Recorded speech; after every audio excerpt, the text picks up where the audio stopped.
iri jambo someye riri mu Injili ya Luka ikigabane cya 16 kuva kuri 1 gushika ku 15.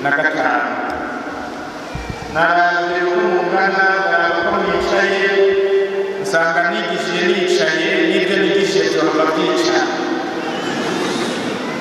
None rero nisemo kwigisha amagaze kugira ngo nabyo bigume bihagaze. Inyigisho ngira ndabahe ijambo ry'ihangiro ryanyu niri nyereka ukuntu wandinganije. Ngiki kibazo senaka yabajije umubwiriza wiwe, ngiki kibazo kikurariye muntu wese waje ku isi, ukaba umuntu waje ku isi, iki kibazo kirakurariye. Nyereka ukuntu wandinganije ibintu. Muri kamutuzaga rero murumvire ntiyagira umuntu ntiyashika imbere y'Imana azotangura guturumbura amaso ngo ntiyabyumvise. Nzobwira umugama nti uwo munyaruyigi narabimubwiye mukama mucira urubanza atakinya, yarabyumvise ko icyo kibazo azokibaza. Iki kibazo kirandariye, iki kibazo kirakurariye. Umunsi useruka imbere y'umukama uvuye kuri iyi si uzokibazwa, nzokibazwa. Nyereka ukuntu wandinganije ibintu. Ntibikwiye rero ko agira uwisamaza cyangwa uwigira kazeze kandi arariwe n'ikibazo. Abagiye mu mashure barazi neza iyo umuntu arariwe n'ikibazo haryama umukondora zose atuma yiyumvira icyo kibazo n'inyishu azotanga. Namwe mwe murategura inyishu kugira rero ntagire umwe azoyoberwa muri icyo kibazo. Nagira rero ndababwire neza ingene mwocitegura mu kubabwira ibintu bitatu. Ubwa mbere icuri,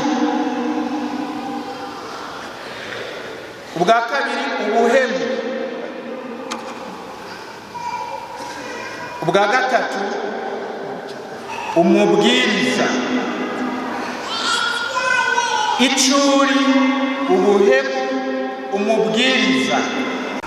Icuri ni ingingo ya mbere, ubuhemu ni ingingo ya kabiri, umubwiriza ni ingingo ya gatatu. Duhere rero ku ngingo ya mbere, icuri.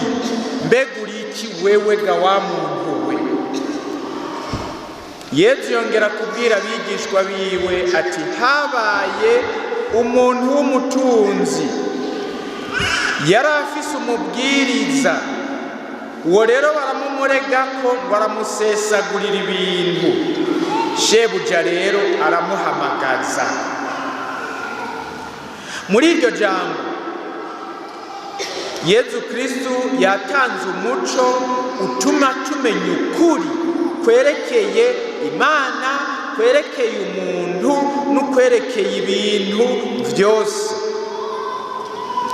Uko kuri rero nako nguku. Isi ni iy'umukama kumwe n'ibiri kuri yo byose, intara n'abahaba bose n'iby'umukama. Isi ni iy'umukama kumwe n'ibiri kuri yo byose, intara n'abahaba bose n'iby'umukama. Kanatsinda byose niwe yabiremye, abirema byiremera, ibiboneka n'ibitaboneka. Iryo jambo ngo isi ni iy'umukama kumwe n'ibiri kuri yo byose, intara n'abahaba bose n'iby'umukama murisanga mu Zaburi ya 24 akarongo ka mbere. Zaburi ya 24 akarongo ka mbere.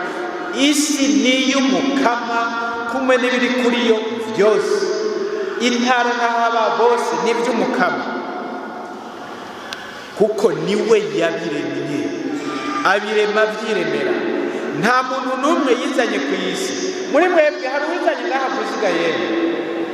Uwizanye ku isi najya imbere tumupfukamire. Cyangwa muri mwebwe hari uwajazanye ikintu aha ku isi? Uwo bayavutse atuzaniye ibintu naza bitubwire tumucimire, tumushimagize. Ku isi we wajizanye ikigahewe. hariho kimwe wagizanye ubusa, ntiwajya wambaye ubusa, no kwambara bitanguye vuba. Aha ku isi nta n'umwe ahizana, kandi aha ku isi nta kintu na kimwe umuntu ahazana. Ndabasabye mugurure ubwenge, kuko hariho abantu baba ngaha ku isi nk'ibijuju, kandi ubwo bujuju bwabo bakabutera no mu bandi kugira ngo bajujute nkabo. Isi ni iy'umukama, nta muntu n'umwe yizanye ku isi, kandi nta muntu n'umwe azana ikintu ngaha ku isi. Ibiri ngaha ku isi byose tubisanga umuntu ashitse ku isi. Ibiri ku isi arashobora kubihingura, akabihindura imero. Ibyari bigufi akabigira birebire, ibyari birebire akabigira bigufi, ibyari bigoramye akabigorora, ibyari umuzingi akabigira ukundi. Ariko ikintu cyose kuri iyi si nta na kimwe umuntu yazanye, byose abisanga. Mbere uwo harira ngo jewe akihambira ku bintu ngo ibi ni gwanje, Imana yoshobora kumubwira iti okay, ibyo bintu ni gwawe, reka rero nkure mw'ibyo naremye hasigare gwawe, reka nikure mw'ibyo je naremye hasigare gwawe. None hari cyosigaragaye, hari icyo mwumva cyosigara. Nicyo gituma icyo umuntu ashobora kuyitirira ngaha ku isi ngo ni gwanje ni giki, icyo wo kuyitira ngo iki ni gwanje ni giki. Ibi tubona byose, izi telefone mubona, nk'iyi telefone nyene yayizingara ko ngo iyi ni gwanje. Muko Imana yabwiye ati reka rero nkure mw'ibyo naremye usigane telefone yawe. Hari icyo sigara. Iyi mikoro niko ndavugiramo, Imana yakuramo ibyo yaremye, hari icyo sigara.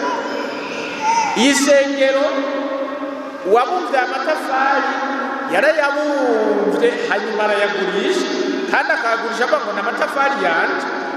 Ntiyigeze yibuka yuko agurishije itunga ry'umukama. None igihe yari yaheje kuyabumba, Imana igira iti ugira ugurishe amatafari yo kubaka katedrale, none nta n'intererano utanga, reka kuko amatafari ni gwanje. Iyo Imana ikimubwira reka rero nkure mw'ibyo naremye, wowe ugurisha amatafari yawe, hari icyo ari kugurisha. Kanura muca ubwenge, isi ni iy'umukama, kumwe n'ibiri kuri yo byose, intara n'abahaba bose ni iby'umukama. Umuntu nta kintu na kimwe yazanye ku isi, nta na kimwe ashaka kwiyitirira ngo iki ni gwanje, Imana ntakivuga, kuko byaba ibyuma tugenderamo, byaba ibyo mukoresha, n'aya marori nambaye, byose ni ibyo Imana yaremye. Umuntu arabihingura gusa, ariko nta kintu na kimwe umuntu yazanye ku isi. Uko kuri ni byiza ko mukumenya, kandi mukamushikana mu mutima mukabyigiruka. Mwabyumvise ga yemwe? Niho muri cyane si ho muri. Munasikia Bwanyarugi mwese muri Kiswahili, munasikia wanywa jamaa? Ndiyo, niko bishura. Muri ibyo byose rero, ko kintu umuntu azana ku isi, kuko nawe nyene atizanye ku isi, bituma tumenya ukuri kwerekeye ibintu. Ubuhakanyi nibwo bwashize mu bwenge bw'abantu ko bafise ibintu bibegukiye atakimana ivugako. Ibyo ni byo by'ubuhakanyi. Ubuhakanyi butaraza, abantu bari bazi ko ibintu byose ari iby'umukama, ku buryo Imana bayita rugira inka n'ibibondo. Mbere n'ibibondo bakavuga ngo Imana yakumpaye icomba tugahura novuga ngo nkayisenga. Abantu batarinjirwa n'ubuhakanyi baremera ko Imana ari igaba kandi kaganza byose. Ubu rero muri uyu mugani Yesu yaciriye abantu ngo habaye umuntu w'umutunzi.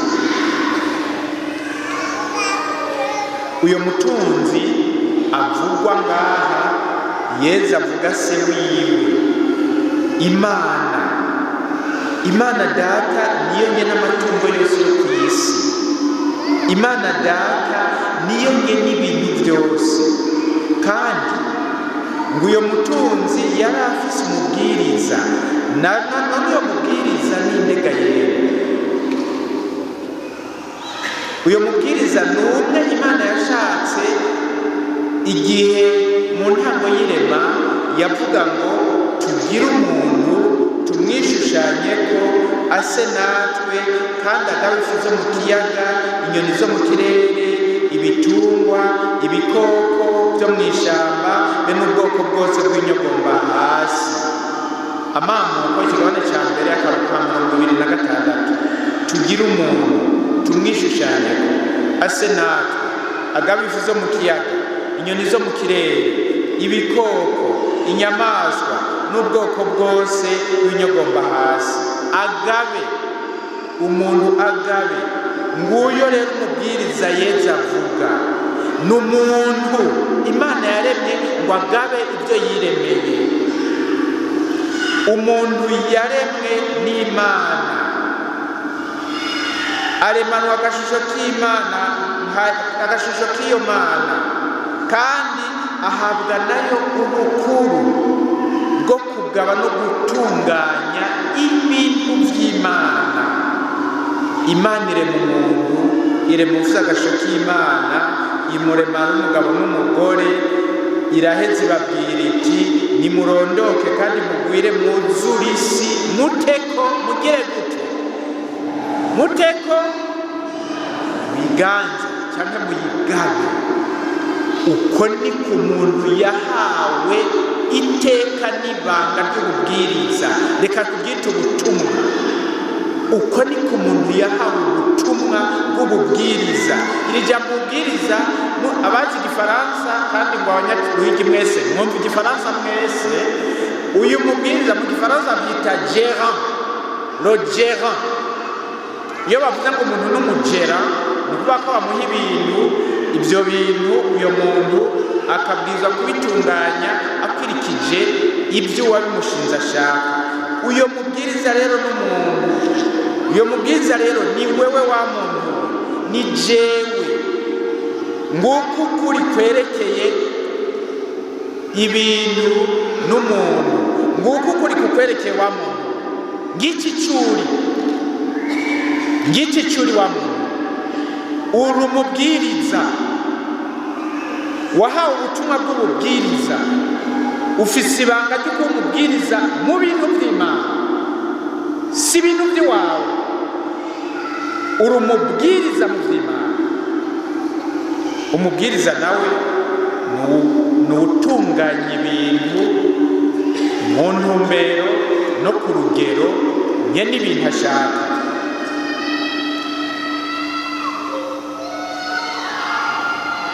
Ni ukuvuga ko umaze kumenya ukazirikana neza icyo uri, ntuzigera wiyitirira ibitari kwawe, ntuzigera wiyitirira ibitari kwawe, kandi ntuzigera ukoresha ibitari kwawe ukundi kutari uko nyene ibintu ashaka.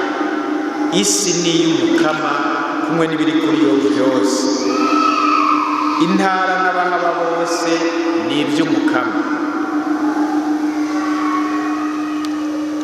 Umuntu nawe rero yahawe ubutumwa bw'ububwiriza, bwo gutunganya, bwo kuringaniza, bwo gutumbereza ibintu by'Umukama uko Umukama yabishatse. Yezu ibi ndababwiye, Yezu yabivuze mu bihe byinshi no mu buryo bwinshi, ku buryo imigani nka yose yagiye araca yerekeye ibintu. Yezu ashaka kumvisha abantu ko kuri ko ibintu ari iby'Imana, abantu nabo bakababwiriza. Umugani w'abarimyi b'abicanyi uri muri Matayo 21:3-4-6. avuga abarimyi b'abicanyi Senaka yashinze umurima akaza arasaba ivyimburwa. Uwo mugani muramwibuka? Hamwe baza baretera amabuye bakica umwana wiwe. Hajya Yesu ashaka kumvisha ko isi ari y'umukama kumwe n'ibikwiye byose.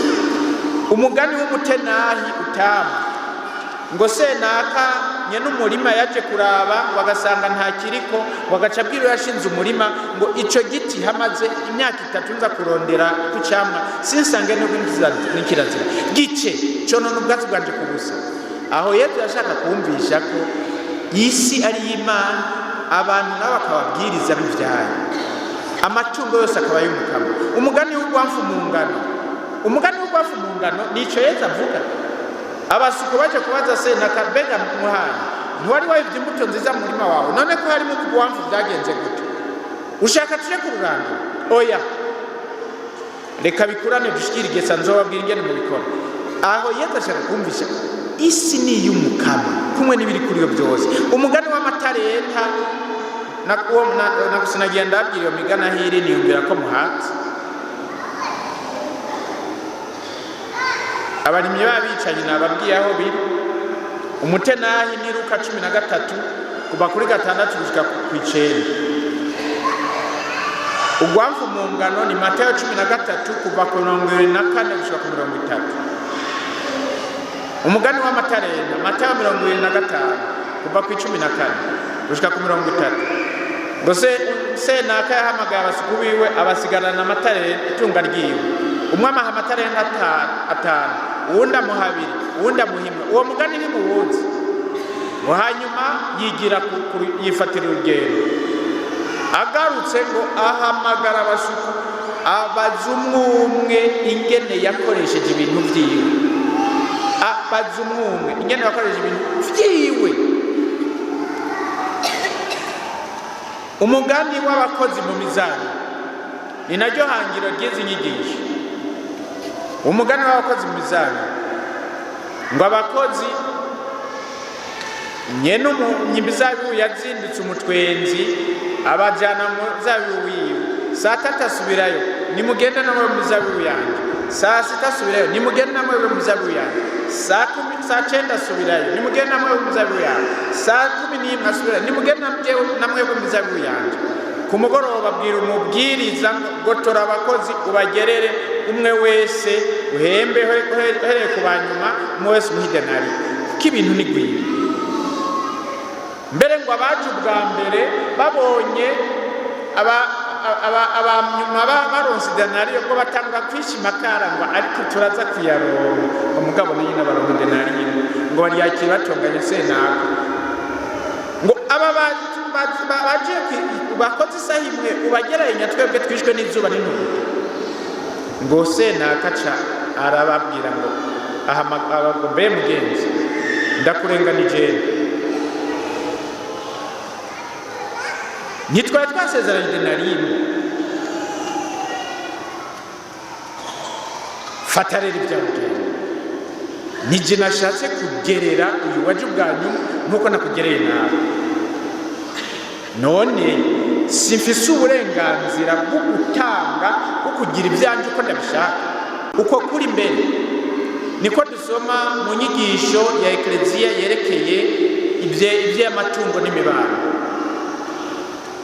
Mu nyigisho ya Ekleziya yerekeye iby'amatungo n'imibano bita Doctrine de l'Église catholique cyangwa Enseignement de l'Église catholique mu nomero 171 dusoma ngo ukwemera kw'amatungo yo ku isi yagenewe abantu bose bishingiye kuko amamuko y'ikintu cyose ari igikorwa c'Imana yo yaremye isi n'umuntu, ikagira kigaha iyo si umuntu kugira ngo ayiganze mu gukora yongere ikuremo ibimutunga.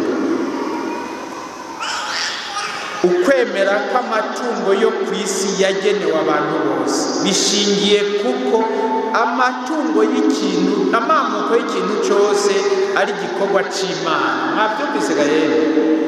Amamuko y'ikintu cyose ni igikorwa c'Imana yo yaremye isi n'umuntu, ikagira kigahiyosi umuntu kugira ngo ayiganze mu gukora yongere ikuremo ibimutunga. Abazanye rero ikinyoma, abazanye ubuhakanyi, bigisha ko umuntu ari we gena ibintu, ko Imana atajambo ifise kuri byo, kandi iyo mbuto abo bantu babivye yarandukiye benshi. Ubwo wowe nurandukirwa gahero hemu charismatique, ubwo wowe nurandukirwa, ubwo wewe uremera ko ibyo utunze byose ari iby'Imana. Muri nubuye sawa.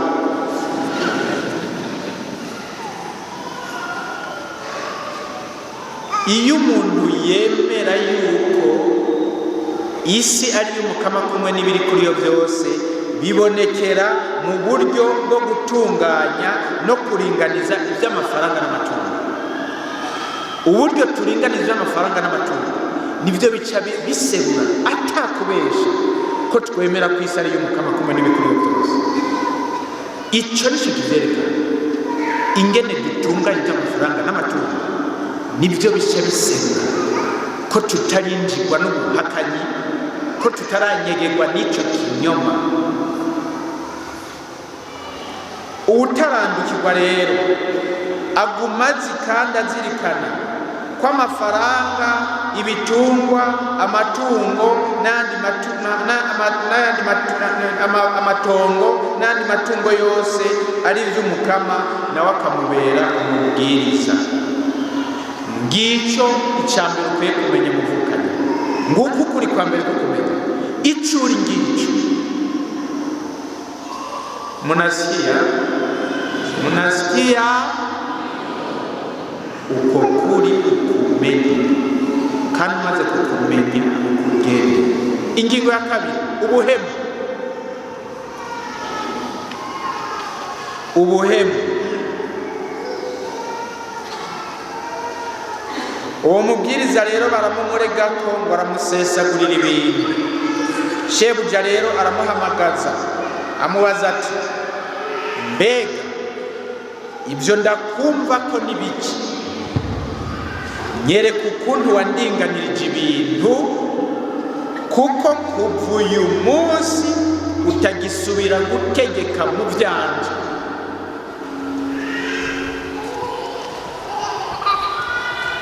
Yesu arabandanya abasigurira. Shebuja rero arashimagiza uwo mubwiriza w'umuhemu. Mwumvise uwo mubwiriza w'umuhemu byaciye agira, karabaye, mbega yemwe ko databuja agira ngure mu mubwiriza, ngiye kubigenza gute? Ninaja gusega byo nterisoni, kurima naho nta magara. Mugabo yavuga ngo nta magara, si ukuvuga yuko yari yonze. Abantu babwiriza amasezerano usanga yarabyibuje, yarabyigiranye, naho yoba mugufi abura uburebure bw'ubwaguke bwo bwarabura. Usanga mbere ameze nka wa wundi nzi umuntu w'umutware yabyibuje, inda iraba nini ku buryo aserutse mu rugo inda watangwa kuyibona asigaje umwanya ngo ashike.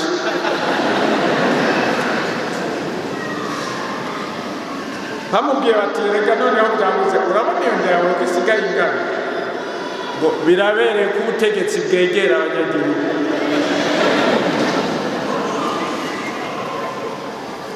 N'uyu rero aho mwumva agira ngo nta magara, si ukuvuga ko atanguko yari afize. Nta magara kubera iki? Ntiyamenyereye gukora, yararya ibya shebuja, akabijya agasubira akabijya, gusikaho asigara agana umusozi. Mugabo nta ngufu zo gukora yari afise. Ngo aca rero ahamagara abafite imyenda shebuja, wewe umufitiye ibingana iki? Uno nawe amwishyura ngo jewe ndamufitiye impange 100 z'amavuta. Nyamubwiriza amubwira nawe ati, fata urupapuro ruriko umwenda wawe, icara wandike n'ingoga 50. Yongera azuwundi ati, weho umufitiye ibingana iki? Nawe ati, ibikemanyi 100 by'ingano. nyamubwiriza asubiza ati akira urupapuro ruri ku mwenda wawe rosu, akira urupapuro ruri ku mwenda wawe, icara wandike n'ingoga 80. ni ukuvuga uze wishyure databuja bikeyi. kubera ibyo rero ndakunyururije uzomenya ingene umbwira ngo shebuja w'uyo mubwiriza arashimagiza uyo mubwiriza. ngo yamushimagije kubera iki? kubera ubuhemu.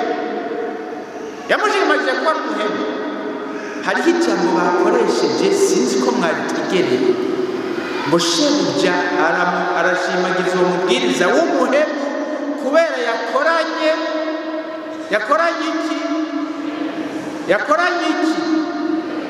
ukerebutse. shebuja ntiyashimagije ubuhemu, yashimagije ukerebutse. yezu rero acayungamo ati nanjye rero ndababwira iryo tunga ry'uruhendo. ngaha abantu bahinduye muri iyi Bibiliya ngo itunga ridatunganye. mugabo umuntu yohava yumvira ngo itunga yibye mwibye. oya, mu gifaransa biregereye rwose imvugo yo bagize ngo ni argent trompeur. mu gifaransa musanga handitse l'argent trompeur. ni itunga ry'uruhendo rirondeza. yezu ati iryo tunga ry'uruhendo rirondeza abagenzi kugira ngo umunsi rizoba ribavuyeko babakire mu nsago zidashira. iryo tunga ry'uruhendo rirondeza abagenzi kugira ngo umunsi rizoba ribavuyeko babakire mu nsago zidashira. muri aya majambo yezu yabwiye abigishwa biwe ibintu bitatu bikomeye. icya mbere, umuhemu wariwe. umuhemu ninde? mwumvirize neza, niwasanga ari wewe wikebuke hakiri kare utaratuba kutuba cya kibazo ku munsi uzorenguka ibukama. kandi nk'ubu ndiko ndavuga umunsi uzorenguka ibukama, ushobora kuza kurenguka uyu munsi. mugabo urindire ubanze uheze inyigisho ugira umenye uza kwishura. kandi mwese uko ndabona ngaha muba mwitegura, mbona nta n'igihe kinini mwe musigaje mutarengutse ibukama uko ndababona. kiretse aba bana bato aba bana bacasigaje iminsi. mugabo abandi bose mbona ngaha ikibazo kiri hafi. aha rero yesu yabwiye uyu muntu abigishwa we ibintu bitatu bikomeye. icya mbere, umuhemu wari. umuhemu ni umuntu asesagura ibintu bya shebuja, ni kuvuga ibintu by'umukama. ugusesagura nako kuvuga gukoresha ibintu icyo bitagenewe no ku rugero rutagenewe na nyenege. ugukoresha ibintu icyo bitagenewe cyane ku rugero rutagenewe na nyenege.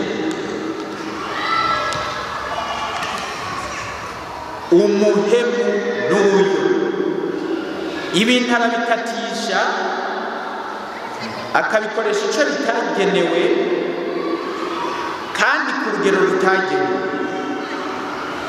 kuko hariho intumbero n'urugero umukamanye n'ibintu yageneye ibintu byose.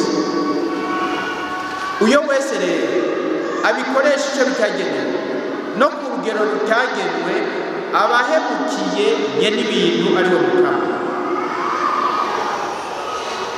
niwe rero abashinzwe kugenzura ibintu vyiwe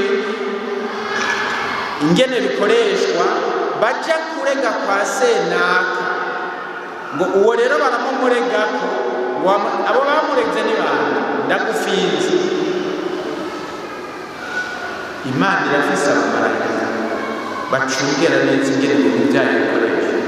uyo wese abikoresheje uko baramurega ukaba hari ibyo ukoresha utariko, abacungera ingene ibintu by'umukama bikoresha barabibona, barakurega. yakunze nga abanyamunoho tubavure.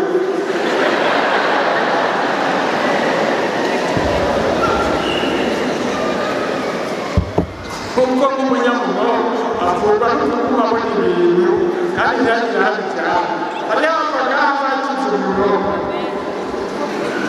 nk'ubu rero aya mafaranga mubona ni ay'umukama ndemeza ko ari ay'umukama kandi umukama hamwe n'uvuga ngo umukama ntacu ufise uvuga ku mahera yanjye ari mu mufuka umukama ashobora kumbwira ati urebe reka nkuremo ibyo naremye asigare kwawe aya mafaranga hari icyo asigara hari icyo asigara kuko aya yakozwe mu mpapuro impapuro ziva mu biti ibiti ni iby'Imana yiremeye ni ukuvuga Imana ikuyemo igiti yaremye aha ntagisigara ariko n'irangi irangi riva mu by'Imana yiremeye bahingura mu byatsi bahingura nta kintu na kimwe ngaha ku isi kitari cy'umukama kandi nk'ubu umukama azombaza ingene namutunga namuringanirije ibi bintu byiwe azobimbaza nicyo gituma ntashobora kwijajara naho amafaranga ndayafite mu mufuko ngo ngire ngo nigwanje kandi aya mafaranga ntwaye Imana irashaka ko ndayamenyesha inkuru nziza kuko Yesu yavuze ngo ku isi yose murikize inkuru nziza ikiremwa cyose none iki ni ikiremwa gahera aya mafaranga ni ikiremwa cyangwa se ikiremwa muremera ko ari ikiremwa mu biremwa rero Yesu yavuze ngo ku isi yose murikize inkuru nziza ikiremwa cyose n'ibi birimo none nk'inkuru nziza nubwira aya mafaranga niyi ku bwawe inkuru nziza nuyabwira niyi inkuru nziza nuyabwira ni inkuru nziza ituma aya mafaranga afata intumbero n'ingiro yagenewe nk'ubu aya mafaranga yanjye umviza ndabwira inkuru nziza wa mafaranga we uri uw'Imana kandi utegereza gukora ibyo Imana ishaka amafaranga ashaka kurabwira inkuru nziza wa mafaranga uri uw'umukama kandi ubwiza gukora icyo umukama ashaka amafaranga acagira ati urambwira inkuru nziza uyabwiye nawe uti wa mafaranga we nzokurya acagira ngo urakarya umuriro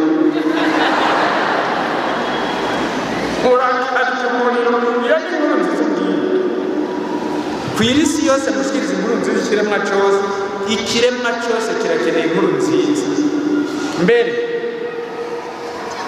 mu nkuru mu ibaruwa Pawulo Mweranda yandikiye abaromani aravugamo ikintu gikomeye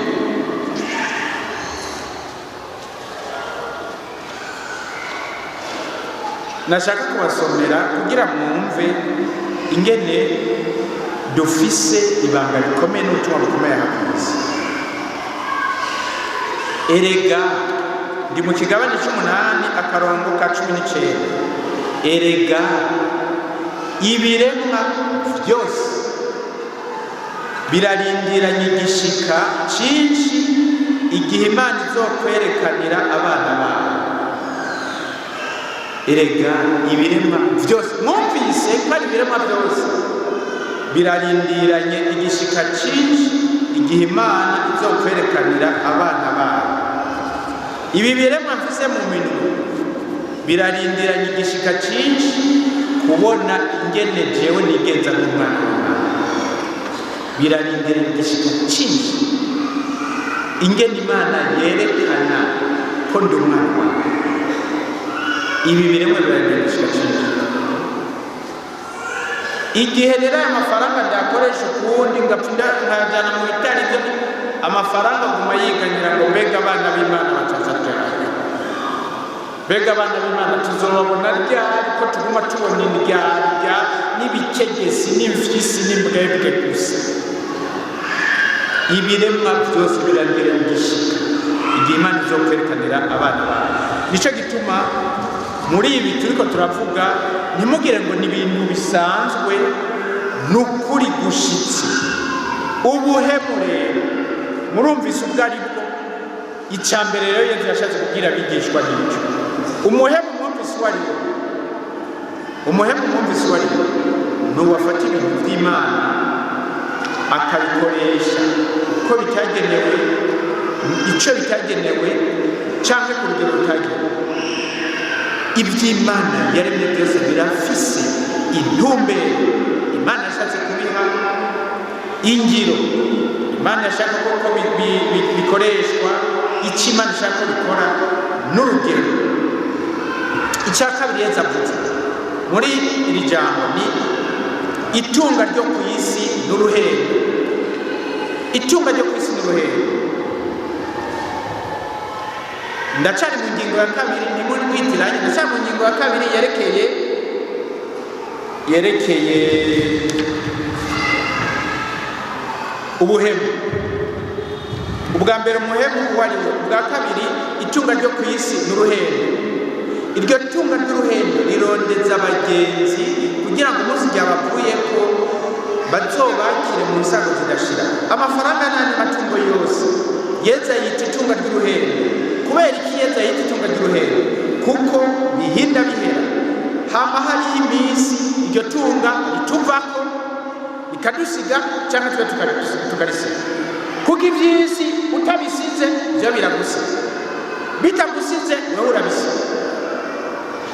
Mbere ngo hari umunyamerika yaba gusiga itunga ryiwe, yari afite amafaranga menshi cyane, ngo araraba amafaranga nazo yasiga, aca asiga yanditse muri nuzeye mu gitabo cy'ukuraga bita testament, yandika yuko mu isanduku ryiwe batazomusasira amashuka, batazomufuka n'amashuka. Aca ashinga yuko bazomusasira inoti z'amadolari ijana, bakongera bakamupfuka amanoti nyene y'amadolari. Araharura asanga bizosaba amadolari miliyoni 60 kugira ngo bamusasire neza kandi yongere bamupfuke neza kandi bashyire n'iruhande ibinoti byinshi bituma ikiziga ciwe kitaza kiratembana. Imiliyoni 60 z'amadolari.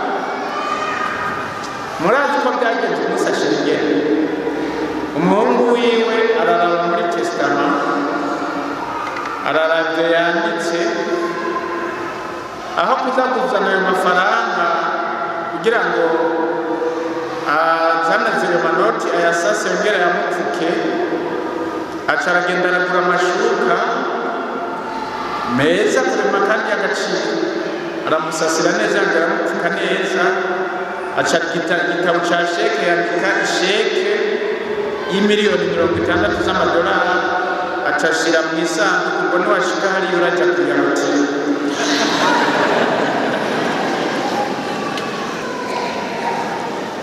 Amafaranga n'ayandi matungo byo ku isi n'uruhendo, bitadusize tweho turabisiga.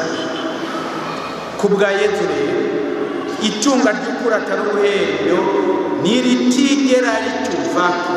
Iryo naryo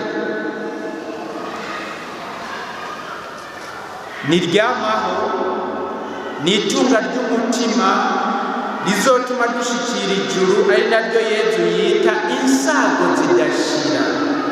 Insago zidashira ni mu ijuru. Iryo niryo tunga ritunganye, iryo niryo tunga atari uruhendo. Irindi ryose ntiritunganye namba, kuko rihenda abantu bakaryishimira kandi rishobora kubavako rikabasiga cyangwa bakabarisiga. Ahiriwe rero umuntu amaze gutegera uko kuri kwitunga ryo ku isi ari uruhendo, ntiryagenewe kudutwara umutima no kuduhemukisha, ryagenewe ahubwo gukoreshwa kugira ngo dushikire itunga ridashira ari ryo juru. Icya gatatu Yesu abwiye aba bantu ni intumbero y'itunga. Intumbero y'itunga, iryo tunga ridatunganye rirondeza abagenzi kugira ngo umunsi rizo bari bavuyeko babakire mu nsago zidashira. Intumbero y'amafaranga n'ayandi matungo yose ni ugushikana umuntu mu nsago zidashira, ni ukuvuga gushikana umuntu mu buzima budahera. bavuga mutegere neza amafaranga n'ayandi matungo yose bwakoze intumbero yayo no kudushikana ku itunga ridashira ariryo juru. Ibintu byose byo bwakoze, amatongo, amatungo, amafaranga, intumbero no kudushikana mu buzima budahera ariryo bwo mw'ijuru, ariho mw'ijuru. Ibyo nabyo bishoboka iyo ayo matungo n'ayo mafaranga akoreshejwe mu buryo butuma umuntu niyamuvuyeko aronka abagenzi bamwakira bakamwinjiza mu ijuru. Abo bagenzi nabo ni bande? Abagenzi Yesu avuga ngo rirondeza abagenzi. Abo bagenzi ni bande? Ni bamwe nyine bene ijuru, ni Data, ni Mwana, ni Mutima Mweranda. Nibo bazotwakira igihe dukoresha amafaranga n'amatungo yose kugira ngo Imana ininahazwe, kugira ngo ubwami bwayo buze, kugira ngo ishaka ryayo rirambuke. Aho tuba turiko turarondera abagenzi badutsembereza mu nsago zidashira. Igihe dukoresha amafaranga n'ayandi matungo yose dushaka ko Imana igira iteka n'icubahiro, aho tuba turiko turarondera itunga ridashira, kandi iyo Mana iratwandikira impera y'ijuru. Abo bagenzi kandi ni babandi Yesu yavuga ngo narayishonje murangaburira, nari nyotewe muramutwonwa, nari gusa muranyambika n'ibindi, ngo bamubaza ngo twabikugiriye ryari? Ico cyose mwagiriye umwe muri abato bato tuvukana ni je mwakigiriye. Abo bagenzi kandi nabo n'abakene, ni bantu nikora, nabo bantu bose tutabaserutse ko bashobora kubura ubuzima n'iteka, kandi ibyo tubagiye tukaba tugiriye Yesu. Ngaba bagenzi Yesu avuga. Uyu mubwiriza rero yasesagura ntiyashimagizwe na shebuja kubera ubuhemu bwiwe, ahubwo yashimagizwe kubera ubukerebutsi yakoresheje mu kurondera abagenzi bazomwakira iwabo bamaze kumukura ku byo yari afise, bimaze kumuvako. Yesu agombere gukabura abigishwa biwe ati ntimubona ingene uyo muhemu yakerebutse mu kumenya kurondera abazomwakira iwabo amaze kubura byose. Mweho muriko mukora iki? Mwe muriho mukora iki? Yesu ashaka ameze nk'ukaze mbere. Ntimubona mwe muriko mukora iki? Amatungo n'amatongo n'amafaranga muriko muyakoresha gute? Nimubona ingene umuhemu yagize? Nimubona ingene abantu b'isi bazi gukerebuka mu kurondera ingene bazobaho? Mwebwe niko mutarondera ingene muzoshika mu ijuru. Ashaka wati mwami cumwe murafata ibyo Imana yabahaye ngo bizobashikane mu ijuru mukabisanzaza mu bitari byo. Nimubona ingene umuhemu yagize? Mwe muriko mukora iki? Yesu ni ukuvuga akariye abigishwa biwe kubera icyo. Kandi mu yakarire harimo Yuda yarakunda amafaranga ku buryo hariho abantu bakunda amafaranga Mana yanjye, itamuntu ayabonye bagatangura kurabya indimi, hagatangura kurabya indimi no kuvuga yamuye. Hari n'ushobora no kwica umuntu kubera amafaranga. None rero muri ibi bihe turi mu bihe ahatari hake tuguma twumva havuga ubuhemu, uburyarya, ukunyuruza, ukurya ruswa, mbere n'ubwicanyi bitumwe n'umwina w'amafaranga n'amatungo. Ntidushobora kuba abakristo b'ukuri tutakiriye uko kuri Yesu Kristo yatumenyesheje mu vyerekeye amafaranga n'amatungo. Ntidushobora kuba abakristo b'ukuri tutakiriye uko kuri. Ntibishoboka. Nico gituma ushaka kumenya umaze gushika ku rugero rw'umukristo uraba inyifato yiwe imbere y'amafaranga n'amatungo. Niho upimira umaze kuba umukristo by'ukuri. Ugutunganya amafaranga n'amatungo mu ntumbero yatanzwe n'Imana no gushitsa umuco w'inkuru nziza mu itunganiro ry'amafaranga nibyo byerekana ubukristo bwacu aho bugeze ko atari amajambo gusa mugabo bwamaze gushika mu mutima. Wewe rero uvuga ko wanaguwe muri mutima mweranda, shira ukuboko hejuru turabe ngaha abanaguwe. Ni mwese? Si mwese ngaha? Bambwiye ngo nigishe abanaguwe. Mugabo n'utanaguwe ikibazo azokibazwa. Wewe rero uvuga ko wanaguwe muri mutima mweranda, ni ukuvuga wiyemeje kuba umukristo agenzwa na mutima mweranda, akoreshwa na mutima mweranda, kuko yoshwa na mutima mweranda. Ni ukuvuga ko wiyemeje kugendera inkuru nziza twigishwa na Yesu Kristo. Ni ukuvuga ko wiyemeje gukoresha amatungo n'amafaranga mu ntumbero Imana yonyine yashatse, ukirinda uburyarya n'ubuhemu bwose. Uwakiriye uko kuri mu bavuga aca umukristo. Muri iyi nyigisho rero umwe wese abwirizwa kwisuzuma. Wewe wakiriye ukuri kwa Yesu Kristo, nako warakiriye ukuri kwa Yesu Kristo, wewe iby'Imana yaguhaye ubikoresha mu ntumbero Imana yashatse. Ubwo wewe abacungera ikoreshwa ry'ibintu by'Imana, ubwo ntacyo bakurega bamuvuga. Ubwo we ntacyo bakurega. Ubwo woshobora kuja imbere y'abo bantu bacungera iby'Imana ugashika n'imbere y'Imana uti ubu ufite icyanyagiriza naza kivuga. Mu byerekeye amafaranga woshobora kuja imbere y'abantu uti ubu ufite icyanyagiriza mu byerekeye ikoreshwa ry'amafaranga naza kivuga. Wobishobora? Jewe narageze ku rugero niyumvira ko nabohotse ku by'amafaranga, kandi vraiment nkagenda nishimira jewe ku mafaranga narabohotse. Umunsi umwe ngenda mu Bufaransa, norutse indege, hariho utuntu tw'udushariyo abatabizi, utuntu tw'udukorofani ushyiramo amavalize n'amasakoshi ugasunika. Ako rero kugira ngo ugakuraho kari wateza gushyiramo ibiceri 2 by'amafaranga y'i Burayi. Muri twebwe abo twari kumwe usanga nta n'umwe afite ibiceri 2, mugabo hariho warafite igiceri kimwe arakizana. Izana igiceri turara, mugabo basaba sana ushiramo. Abazungu si bakora amafaranga, shiramo n'ibyakunda dushe twiki turashiramo gaca karavayo garaza, kandi kabyateza kuba 2.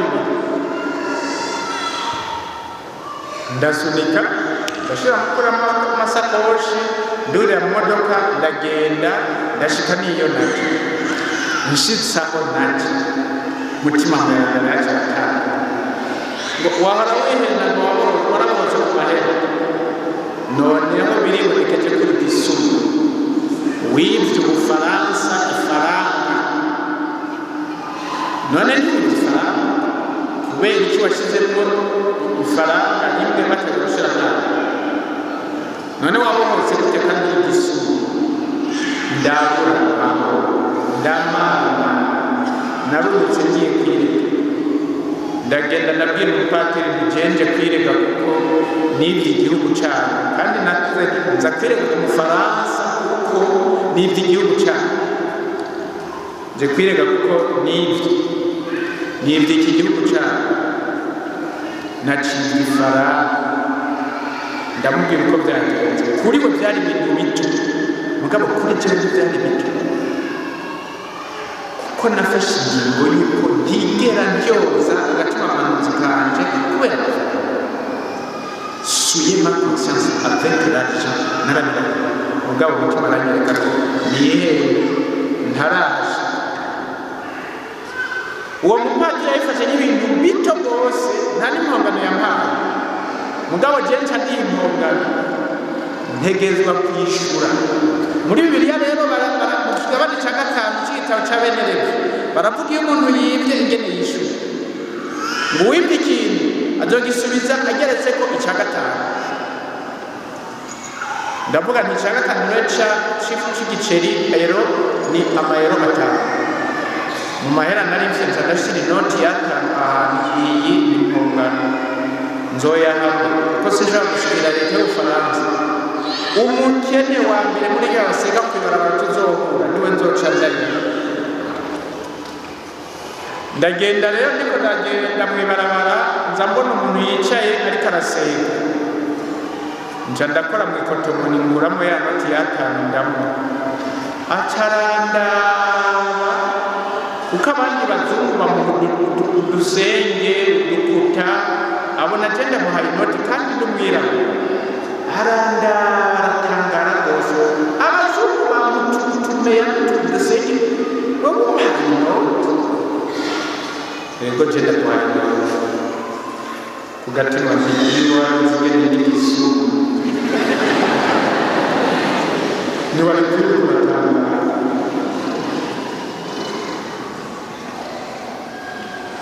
None wewe urashobora guseruka imbere y'umukama ukavuga uti ku by'amafaranga ufite icyo anyagiriza nazi, kuko abacungera ikoreshwa ry'ibintu by'umukama bama barora kandi bakandega. N'uwo munsi bagiye kundega bwa murumva narishyuye nawe muvuga suzuma neza kwiyita ngo ni umukarismatike ntibikwiye, kubwira Imana ngo mukama ntibikwiye. Yesu avuga ni kuki mumpamagara ngo mukama mudakora ibyo mvuze. Luka 10:6-4-6 Luke 6:46 ni kuki mumpamagara ngo mukama mudakora ibyo mvuze. Umukama avuze turakora. Ni naba rero iby'amafaranga n'amatungo hariho ahantu ntaragorora, ni byiza ko nisuzuma nkagorora. None ngamuvukanye mu nzi wawe iby'umukama ubikoresha gute? Mu rugo rwawe iby'umukama ubikoresha gute? Ibidukikije uyibungabunga gute? Icyicumi cy'Imana ugikoresha gute? Ugura gitanga by'ukuri cyangwa uranotora? Kandi ayo notoye kumenye uteza kuyasubiza kongera ku cya gatanu. Niko byanditse muri Levitique chapitre 5. Bene Levitique cya gatanu uteza kongera ku cya gatanu. Mwumvise ko nacyo nongeye ku cya gatanu. Ijambo ry'Imana rivugwa ngo dukore. None wewe icyicumi cy'umukama ugura gitanga, niba utagitanga emera kuri gisuma. Nimwumva bariko bararondera abasuma uravuga uti na jewe ndimo mugabo sindafata nkuko jewe nibye simfata. Mbega ibyo ndakumva ko nibiki? Iki kibazo ndakibazwa urakibazwa. Abacungera iby'umukama bamaze gushikira umukama bakamubwiye iki kibazo gushakira, mbega ibyo ndakumva ko nibiki? Nyereka ingene wandinganije ibintu. Ubwo weho ibyo bibazo biri mu ishamu ryanye n'ibintu ntibikwereke. Uyu mugambi rero wa Sarepta, muramaze kumva umugambi Sarepta? Muramaze kuwumva gahemu? Umugambi Sarepta ni ugushikana umukarismatike wese ku rugero rwo kuba umwizigirwa w'Imana, ku buryo igihe cyose azoseruka imbere y'Imana azoza atekanye ahimbawe, kuko aje azanye raporo nye n'ibintu ashima agashimagiza uyo mukarismatike, agaca amubwira ati ni byiza musuku mwiza kandi umwizigirwa, ko wabaye umwizigirwa mu bintu bito zo gushinga n'ibiruta ingo unezerwamo na shobuja. Icyo nicyo nifuriza muri karismatike. Kandi n'uwoba yahora akoresha ibintu utari kugira ngo kuva uyu munsi agiye guhindura. N'uwo yaribye ikingorongoro no kurwanje agiye guhindura yikebuke. umukama icyo ashaka ni uko umunsi uri izina yotwakira tubwirira ijambo. ni byiza musuku mwiza kandi w'umwizigirwa ko washirutse ubute mu bito bito byo gushinga n'ibintu ingo nezerwa n'abashaka. Ingingo ya gatatu umwizigirwa. Ingingo ya gatatu rero umwizigirwa. Umwizigirwa ninde? Umwizigirwa arangwa n'iki? Yesu ati umwizigirwa mu bintu bitoya, abo umwizigirwa mu bihambaye, umuhemu mu bintu bitoya, abo umuhemu mu bihambaye. None rero nimwaba mutarabizigirwa mu itunga ry'uruhendo, ninde azobashinga itunga ry'ukuri? Mutaba yabizigirwa mu bitari rwanyu, ninde azobaha ibyanyu bwite?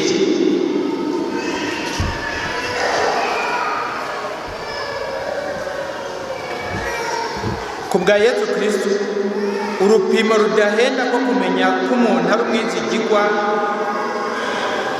ni inyifato yiwe imbere y'amafaranga, ni ingene atunganya iby'amafaranga, ni ingene yanka guhemuka kubera ifaranga.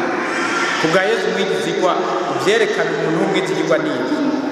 Inyifato yiwe imbere y'amafaranga, ingene atunganya iby'amafaranga, ingene yanka guhemuka kubera ifaranga.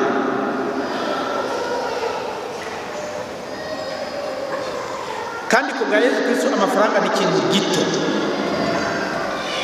Umwizigirwa mu bintu bito. Ku bwa Yesu amafaranga ni ikintu gito cyane, mbere ni itunga ry'uruhendo, itunga rihambaye kuri we, itunga ry'ukuri niridahera n'ubwami bw'ijuru. Umwizigirwa rero ku bwa Yesu arangwa n'ibintu bine. Mubyumvirize neza, ibintu bine ku bwa Yesu biranga umwizigirwa. Icya mbere, aramenya akagendera icyari. Ku bwa Yesu umwizigirwa aramenya akagendera icyari. Icyo umuntu ari nacyo ni umubwiriza w'ibintu by'Imana. Umubwiriza w'ibintu by'Imana, un gérant des biens, des richesses de Dieu. Ntiyifata ko atari, ntiyiyitirira ibitari gwiwe cyangwa ngo abyigarurire nka gwiwe.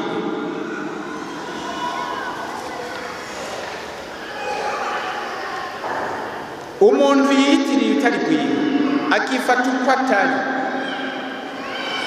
akongera akigarurira ibintu nka gwiwe kandi ari iby'umukama, aba yerekanye ko yanyegewe n'umutima w'ubuhakanyi bita l'impiété, kuko arakumira Imana mu bintu byayo. Ugukumira Imana no kuyirukana ngo ntigire ikibanza n'ijambo ku bintu byayo n'ubuhakanyi. Ubuyobokamana, la piété, guserukira mu kwemera kw'Imana ariyo nyene ibintu, n'abantu n'ibintu, kandi tukemera ko byose ibifise kw'ijambo, byose bifise kw'ijambo, byose bifise kubukuru. Kwemera kw'Imana ibintu byose bifise kw'ijambo n'ubukuru, ubwo n'ubuyobokamana, la piété. Intambwe ya mbere rero yo kuba umwizigirwa ngiyo niyo umukristo wese atera mu gihe agira indagano z'ibatisimu, niyo umukarismatike wese yemeza mu kubwira Yesu ngo ndakwakiriye nk'umukama wanje n'Imana yanje. Igihe ibyo warabivuze wewe, ibyo ntiwabivuze kwa mukarismatike we ngo ndakwakiriye nk'umukama wanje n'Imana yanje, warabivuze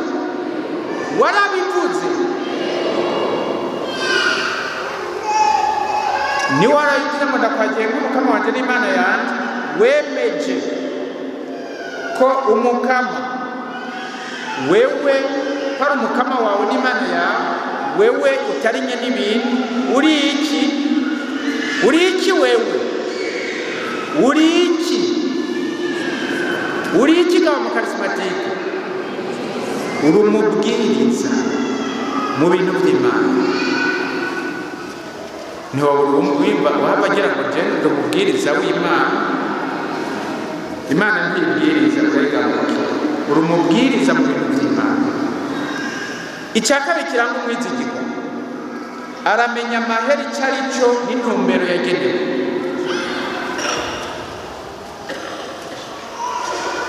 Iryo tunga ry'uruhendo rirondeza abagenzi bazobakira mu nsago zidashira. Amafaranga n'ayandi matungo birafise intumbero byagenewe. Umubwiriza rero umwizigirwa yamaze kwitunga amahera atari iryo tunga ry'ukuri, ahubwo ryagenewe gukoreshwa kugira ngo ridushikire itunga ry'ukuri, ari ryo bwa bwami bw'Imana, ubunywanyi bwayo, ubuzima budahera. Umwizigirwa rero ni uwama akoresha amahera muri iyo ntumbero Imana yashinze, kuko azi ko amahera atari iryo tunga ry'ukuri, mugabo afise intumbero yagenewe yo kurondera itunga ridahera ari mu bwami bw'Imana. Icya gatatu kiranga umwizigirwa, aguma arondera kumenya no gukora icyo Imana ishaka ku ifaranga ryose afise. Aguma arondera kumenya icyo Imana ishaka ku ifaranga ryose afise no ku itunga ryose afise. Nyereka ingene wandinganirije ibintu, nk'uko atakintu na kimwe kiri ku isi kitizanye kitashatswe n'Imana, niko atakintu na kimwe umuntu aronka atagihawe n'umukama. Aha rero sinzi ko bose babyemera bavukana. Iri jambo rirahambaye. Nta kintu na kimwe umuntu aronka atagihawe n'Imana, kiretse icyo yibye.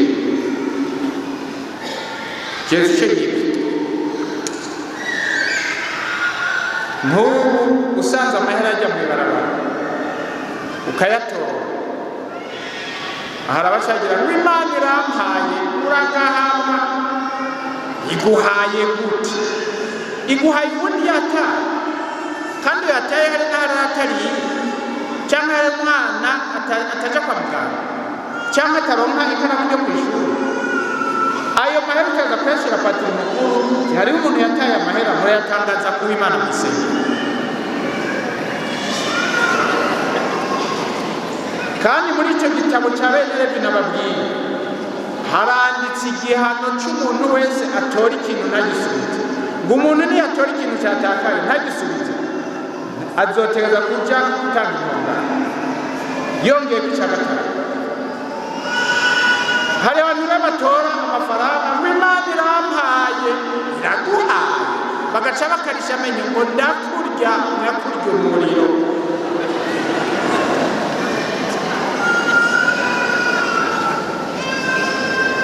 Umuntu wese icyo aronse kiretse icyo yibye aba agihawe n'Imana.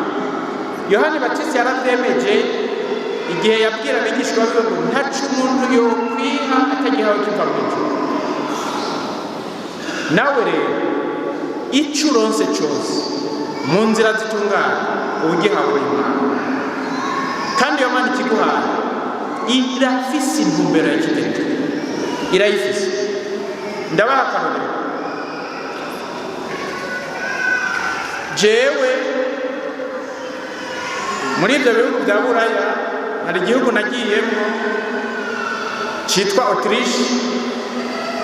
Umugore anzanira ibahasha y'amafaranga, ngira bamperekeje ngiye kuri ndege, ibahasha y'amafaranga yahari y'abanyaburaya. Ndaraba mugabe imbere yo kuraba ndamaza wa mugore, aya mahero yambereye iki? Ngo uzuyafashisha umwana adashobora kuronka amahera y'ishuri. Nsanga harimo 150. Uyavunjiye mu marundi ngaho iwacu yoba uyi ari mu bihumbi 600. Biri n'abahumbi 600. Ndazana iyo bahasha, ndashika muri foyer, ndahereza umufoyer akiri ibahasha aya mafaranga naciye nandika ko umwana adashobora kuronka y'ishuri. Uyu mwana ntawe nzi ntawuzi, tubike turorere. Aho ni mu kwezi k'umunani, kwezi kw'icumi k'uyo mwaka nyene, ngenda kugirisha amapfungo ababikira bene Tereziya. Mpejeje amapfungo, umwe acaza kumbwira ngo jewe sinje kukubwira ngo tuganire, nje kugusaba igisabisho, ngo ndafise ikibazo gikomeye c'umwana nabuze aho nshira, ngo ndashaka kuzosabira. Agira agenda mugabo yaba tuzisigure neza ivy'uwo mwana. Aca aricara, ngo je umunsi umwe nagiye mu misa, ngo nca ahantu mbona umwana aryamye inyuma y'igisaka. Mvuye mu misa ngo ntaragenda ndaraba, ngo nsanga n'umwana yaguye umwuma. Ubwo umwuma barabivuga ngaho, umwana yaguye umwuma.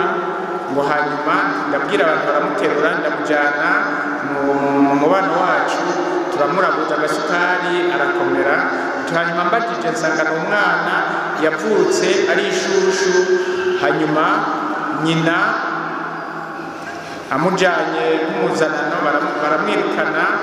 Uwo mwana baramwirukana, hanyuma asubira kwa iwabo wa nyina, nabo baramwirukana, aca kubaherera. Kandi yari yatoye n'ikibazo cyo kuja mu mashuri yisumbuye, mugabo yarabuze n'umwe amurihira, aguma yerera rero. Ati ubu rero ababikira tubana barandembeje, ngo mbega none uyo muhungu mugumiza ngaho azatinda mubikira. Ati none bana musabire, sindi umwirukane ntagira ahandi, kandi nanjye simfise ingene ndamufasha. None amashuri yarayegereje, hacarambira bahejeje wa gatandatu, kandi n'ikibazo cyawe yaragitoye, mugabo ntawe yokura amahera, nanjye ntawe. Ngo hariho n'umudirecteur ashinzwe ishuri ivuze n'indaro, ngo yambwiye ngo jewe uzanye amahera yo kumurihira, ngo je nomushira mu ndaro, akaba none umutima y'amahera nayo buno nyene mu mutima y'amahera nayo. Nca ndabwira umubikira nti hakaba hari ishuri bumwakira, tekana amahera y'uburiro mwana ariho. Aca arakanura amaso, ngo ariho, ngo arihe, ari iwanje, ari iwanje, ari iwawe. ngo yahashitse gute? Nayahawe n'umugore wo muri Autriche, ngo nayo umwana agashaka kumamara y'ishuri. Ubu nciye numva neza mu mutima ko Imana yashatse kurungika ayo mahera kubera uwo mwana. Uracuze yatora cyangwa umuntu azayatora. Ayo mahera yari akwiye kugira ngo azamurihire amashuri yose. Ubu yaraheje amashuri nawe aritunze.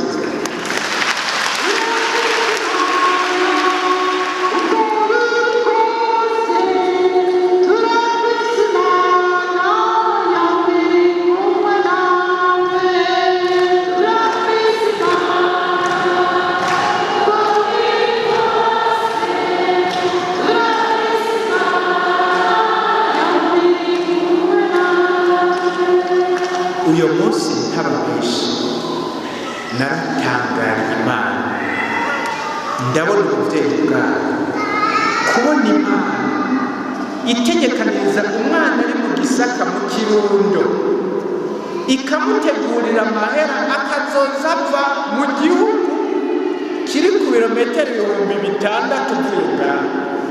Imana ikamutegurira amahera ikayarungika, izi neza ko uyu mwana nziga kubera igashira mu mugore ari muri Autriche umutima wo kurihira umwana ari mu Burundi. Naciye mvuga Imana n'ivy'ukuri n'umuvyeyi, kandi ibona hose, ibona byose, kandi yitwarira umuntu wese. Murumva iyo nca mfata ayo mahera nkayabwira nti nzokurya, yaca kugura karya umuriro ni wowe nagenda.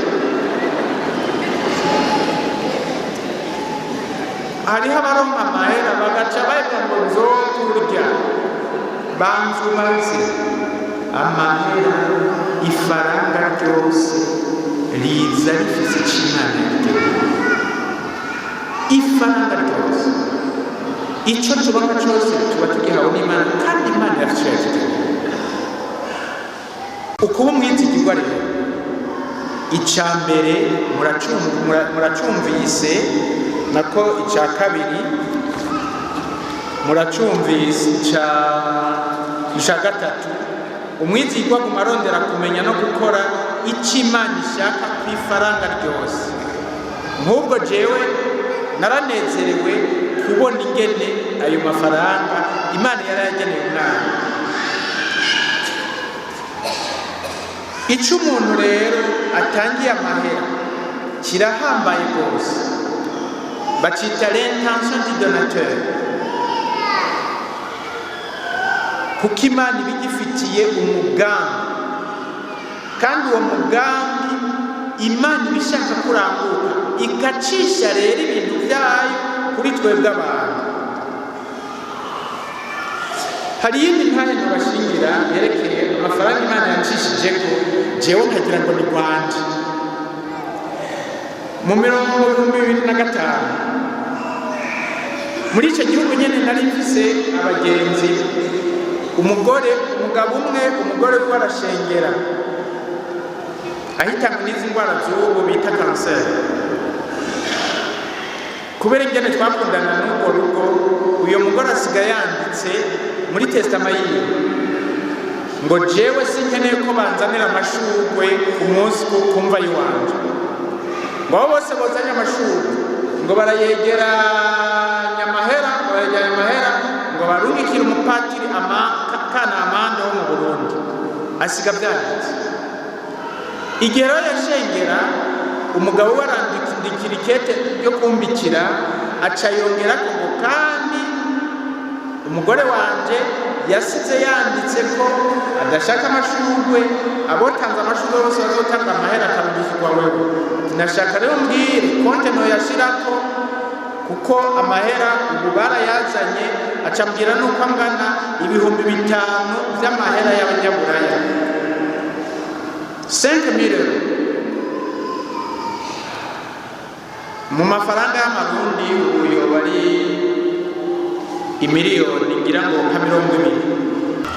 Jewe rero ndakoranya abafaye, kuko twebwe ibintu byose tubishyira hamwe. Ndababwira ko naronse amahera, ko umugenzi wanje yambwiye ko afite amahera, bakundukira amahera miliyoni, bambe 5,000 by'amahera.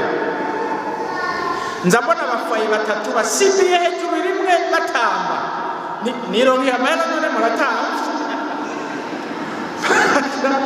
Baca barambwira ngo Imana iratwishuye, Imana iratwishuye, basimba batamba ngo Imana iratwishuye, Imana iratwishuye, Imana iratwishuye. Imana yabishuye ku mahera yanje. Ndababaza rero ibyaribyo. Baca barambwira bati voilà, itegereza ingene intoki zacu zamekaburitse. Twari duhejeje neveni, tubwire rero urabona ingene intoki zacu zanyakaguritse, tumesa amashuka, amaesime n'ibindi bikoresho byose kubera kuri mashini. Turagusabye rero utugure imashini yo kumesa. Ati ubu rero turemera ko ayo mahera Yesu yaduhaye ngo tugure imashini zo kumesa. Sawa, jewe rero nca telefona umugenzi wanje abo mu Bubiligi, ndamubwira nti wala dushaka kugura imashini yo kumesa ikomeye nziza, turabira mu magazini. Hanyuma ncambwira ugomba kundukira amahera ayarungike kuri konti y'iwabo, tugure izo mashini zirunduke. Aragenda aratelefona arambwira ati muguze imashini imwe, ayo mahera uko angana nimugure 2, kuko imwe niyapfa kazoba kabaye, ariko muguze 2, imwe yopfa iyindi ikaguma ikora. Kandi amahera arakwiye kugira ngo imashini nini 2 zikomeye. Canabwira ntibigire uko nyene, gira wa wundi ayo mahera kuri konti nini. Twashinze ingingo yo kugura imashini zo kumesa muri foye acararungika mwashagura z'amashini duharuye rero amahera yose yakoresheje mu kugura imashini no muri transport kuvura gushika Bujumbura byatwaye amahera 4,998 havuye ku biceri 2 yakoresheje mu telefone ncandanyurwa kandi ndashigwa by'ukuri Imana yashatse kugura imashini hafi muka amahera yitiriwe jewe muka barayumuka ashaka kugurira abafoye imashini zikomeza nico genda tangana Imana yo yumva igisabisho c'abantu bose bahita kandi kabategekaniza ibyo bakeneye ingorane zihari n'izi nuko ari ibikegese bica bikegeta atakwibaza ngo amahera akeneye gaca bijya byanya ku murimo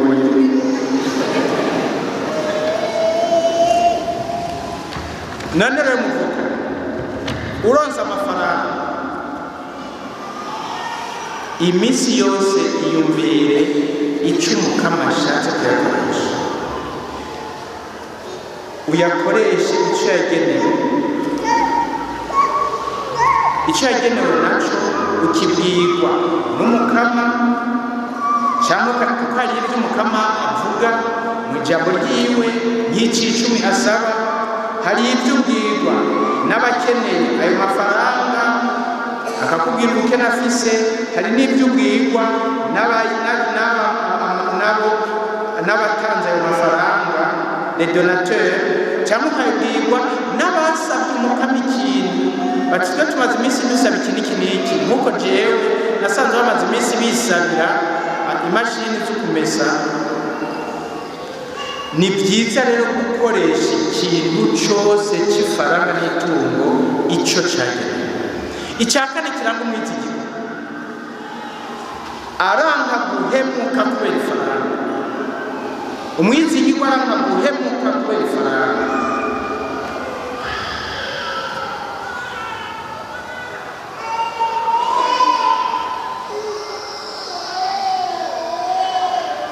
umuhemu mu bintu bitoyi aba umuhemu mu bihambaye mutaba yabizigirwa mu bitari rwanyu ninde azobaha ibyanyu bwite niko Yesu avuga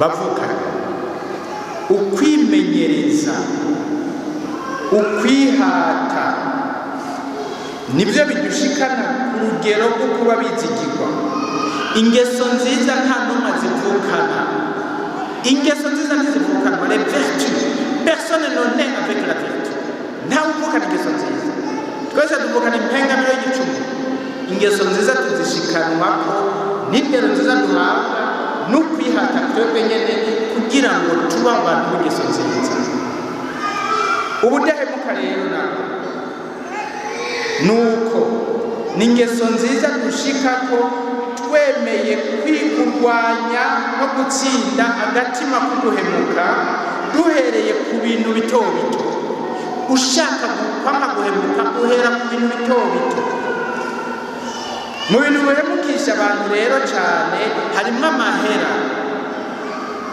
umuntu yanka gutyoza agatima mpanuzi kiwe refuser de souiller sa conscience kubera amahera Yesu amwita umwizigirwa kuko yategereye ko umutima wiwe usumba amahera ukwamba guhemuka kubera amafaranga birahambaye rwose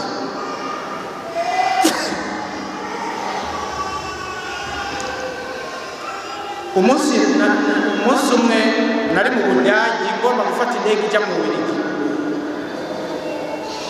tukaba twavuganye nabo muri foyer de charité yo mu Bubiligi nari ngiye kugisha amafunguro yuko bazoturindira ntituzaja gufungura mudashitse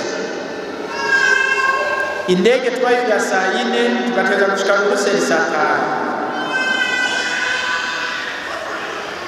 5 abo bantu batubwira ko baza kudutera saa 5 tubasanga ku kibuga cy'indege bace tugenda isaha saa 6 tuba dushitse dusangire ibyo kurya bya saa 6 imbere yuko amafunguro ku mugoroba atangura mu mwanya turindiriye indege jewe nza kubaza abashinzwe gushikuriza abantu mu ndege, none indege mubona iri ku masaha, mwebwe iri ku masaha, ahubwo turatomboye kuja kutubaza niyankaho ngo twashaka ibibanza byanyu mu biduhebere tubiha abandi bantu bihuta, umwe wese duce tubaha amahera, tumuha amahera ijana. Aho rero turi batatu, umwe wese na jewe wa kane, umwe wese twari sisi twari batatu, abafaye batatu na jewe wa kane, umwe wese mandikira amahera ijana, aca amajana ane murabyumva. Umutima umwe ngo ngibyo rero Imana itanga, ngo ubukene bwanyu buragabanutse.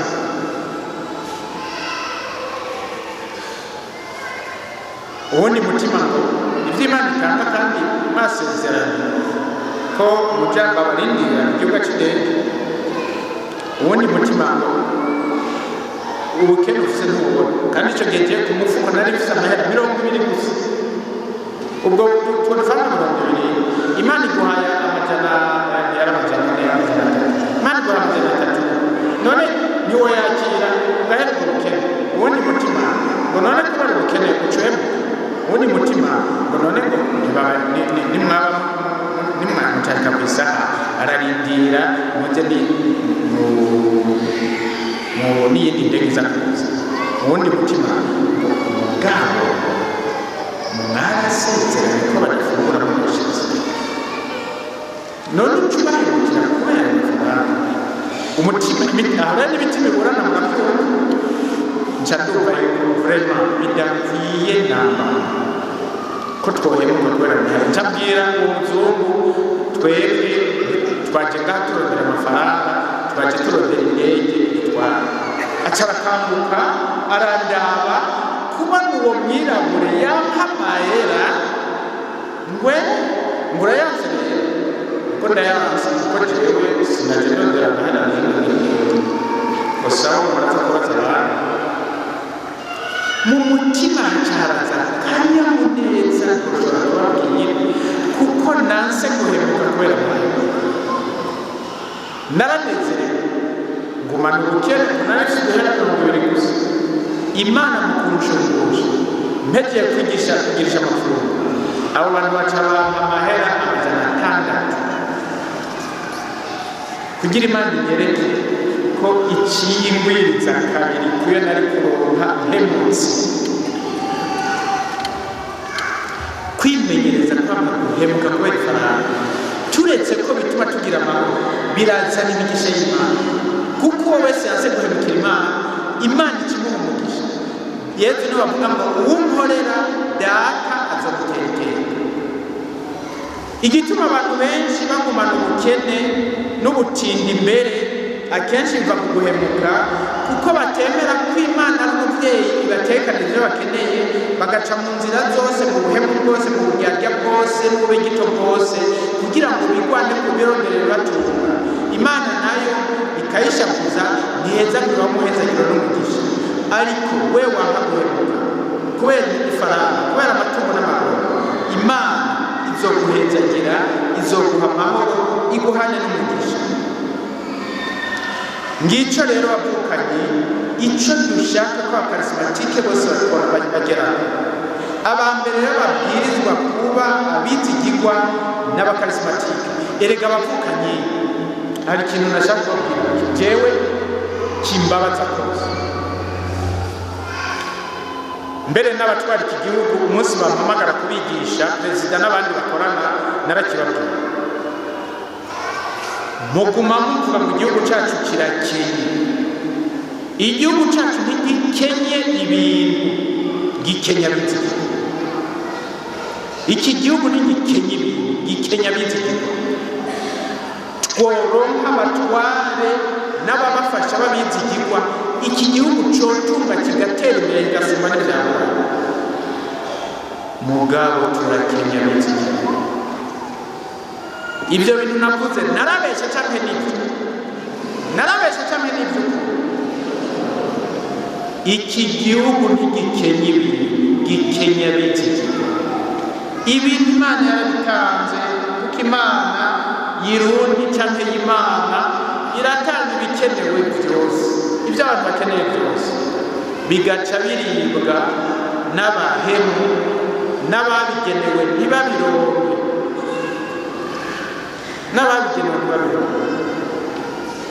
aha hirya yacu gatoya mu kumoso nibo perezida bakaza yigeze kwandikira amabati musitanteri arayari, baramenya ko musitanteri yari nta mabati bigeze babona. Umunsi perezida rero aza kubaramutsa baca barategura akabyina baza kumubyinira, barashika imbere barabanditse mu mazozi inyuma ngo harimo n'abatwa. Musitanteri ntiyamenye ko bagize umugambi wo kumureka. Turagushimiye cyane nawe wagenze, ya mabati yose ntayo twabonye. Perezida w'agace arabaza we amabati n'abarindwi nk'ababo asanga n'ibyo. Iyo musitanteri sinzi ko barava mu minyoro. Iki gihugu ntigikenya ibintu, gikenya biti. Abantu bakoresha ibintu mu ntumbero no ku rugero nye n'ibintu yashatse. Mw'abakarismatike rero mwebwe mwavuze iri jambo ngo mukama, nzogira ushaka ko nja hose, nzokora ushaka ko nkora cose, kandi nzokwiyomora ushaka niyo nkora cose. Aya majambo ni mwayavuze. Mukama, nzogira ushaka ko nja hose, nzokora ushaka ko nkora cose, nzovuga ushaka ko mvuga cose, kandi nzokwiyomora ushaka niyo nkora cose. Aya majambo ni mwayavuze.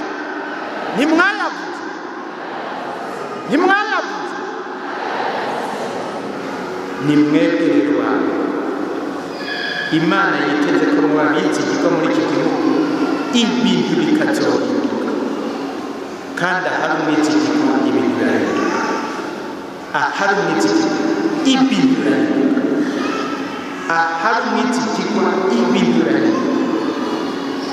Mwebwe rero mw'abakarismatike ni muba bizigirwa, aho muba, aho mukorera, aho mugendera, ibintu bihinduke. Iyi si mutima yihindure aciye kuri twebwe, uzohindura n'isi, kandi mutima ashaka kuyihindura aciye ku bakarismatike. Yezu nawe ashaka ko umukarismatike wese aba umwizigirwa kugira ngo iyi si imere nk'uko yabishatse. Tugere Kristo.